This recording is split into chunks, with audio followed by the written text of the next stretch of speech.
Welcome back to my channel.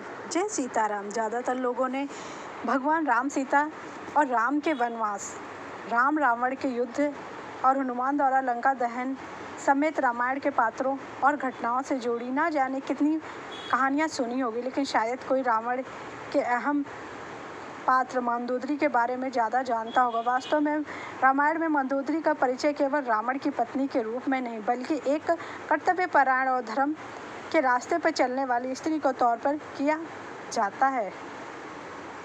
हम सभी ने रामायण में रावण की पत्नी के रूप में मंदोदरी के बारे में सुना होगा, लेकिन मंदोदरी का परिचय केवल रावण की पत्नी तक सीमित नहीं है। रामायण में मंदोदरी का वर्णन बेहद सुंदर, पवित्र और धार्मिक महिला के रूप में किया गया है, जिसने एक तरफ सीता के हरण के लिए रावण की बार बार आलोचना की, तो वहीं दूसरी तरफ एक कर्तव्यपरायण पत्नी की तरह लगातार अपने पति को धर्म के मार्ग की ओर अग्रसर करने का प्रयास करती रही। हम सभी ने बचपन से भगवान राम और उनकी पत्नी सीता, उनके संघर्ष, भगवान राम और रावण का युद्ध, हनुमान द्वारा लंका दहन, अयोध्या नगरी और रामायण के पात्रों को और घटनाओं से जुड़ी ढेरों कहानियाँ सुनी है, लेकिन हम बहुत कम लोग जानते हैं कि रावण के जीवन में मंदोदरी कितनी दुख झेली और उसके मरने के बाद मंदोदरी का क्या हुआ मंदोदरी का। चलिए जानते हैं, जो कि मेघनाथ की माता भी है। किंवदंतियों में बताई गई कथा के अनुसार मथुरा एक दिव्य परी ने एक बार कैलाश पर्वत की यात्रा की। वहाँ वह देवी पार्वती की अनुपस्थिति भगवान शिव को खुश करने की कोशिश करती है। जब देवी पार्वती आती है और मथुरा को देखकर वह क्रोधित हो जाती है, वह मथुरा को बैठक में बदलकर 12 वर्षों के लिए एक कुएं के अंदर रहने का श्राप देती है। इसके बाद भगवान शिव देवी पार्वती के शाप को कम करने का अनुरोध करते हैं, लेकिन माता पार्वती वो श्राप वापस नहीं ले पाती हैं, लेकिन वह कहती हैं कि मथुरा को 12 साल बाद अपने असली रूप में आ जाएगी।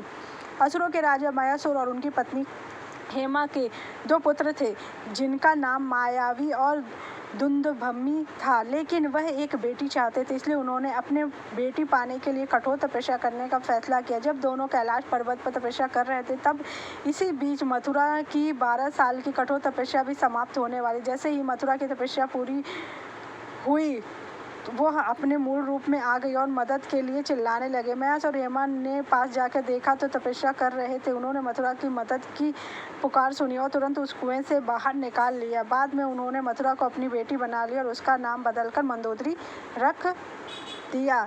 एक बार रावण मयासुर के महल में उनसे मिलने के लिए उसने मंदोदरी को देखा और उस पर मोहित होकर उसने मयासुर से मंदोदरी का हाथ मांगा, लेकिन मयासुर ने मना कर दिया, जिससे रावण नाराज हो गया और मंदोदरी को उससे शादी करने के लिए मजबूर करने लगा। मंदोदरी को पता था कि रावण भगवान शिव का भक्त है, इस डर से और अपने पिता की रक्षा करने के लिए वह शादी के लिए सहमत हो जाती है। रावण से शादी करने के बाद मंदोदरी को मेघनाथ और अक्षय को जन्म और अतिकाय को जन्म दिया। मंदोदरी रावण को उसके हर गलत कर्मों के लिए हमेशा टोकती थी। यह जानकर कि रावण अपने विनाश के मार्ग पर जा रहा है, मंदोदरी ने उसे लगातार धर्म पर आने के लिए कहा।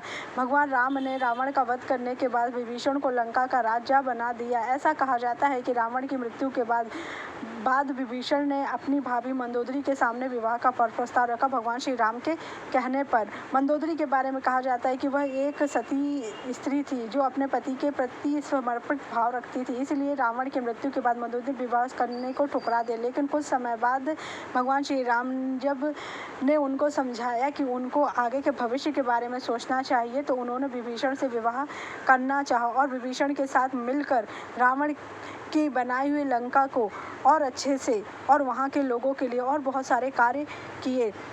रामायण में कहीं पे भी नहीं लिखा है कि रावण की मृत्यु के बाद और उसके पुत्र मेघनाथ और अक्षय कुमार की मृत्यु के बाद मंदोदरी भगवान श्री राम से बदला लेना चाहिए, क्योंकि मंदोदरी भगवान के श्री चरणों का आश्रय लेकर, और उन्होंने कहा भी था कि उनका पति गलत काम किया है, क्योंकि उन्होंने माता जगत जननी का हरण कर लिया और इस कारण से उसने अधर्म का साथ दिया है। लेकिन उसने अधर्म के बावजूद भी उसने हमेशा अपने पति को सत्य मार्ग पर लाने का निरंतर प्रयास किया, जो कि लास्ट तक वो चाहती थी कि माता सीता को लौटा दिया जाए। लेकिन रावण नहीं माना। इसलिए मंदोदरी ने कभी भी श्री राम जी के साथ न युद्ध करना और वैर करने का कभी प्रयत्न नहीं किया, क्योंकि वो जानती थी कि उसका पति गलत है और उसने अधर्म कार्य किया है, और उसने भगवान श्री राम के कहने पर विभीषण के साथ विवाह कर लिया, क्योंकि ये उसके हित में था और लंका के हित में था। अगर आपको मेरी जानकारी अच्छी लगी तो मेरे चैनल को लाइक कीजिए, सब्सक्राइब कीजिए, शेयर कीजिए। Thank you so much. जय श्री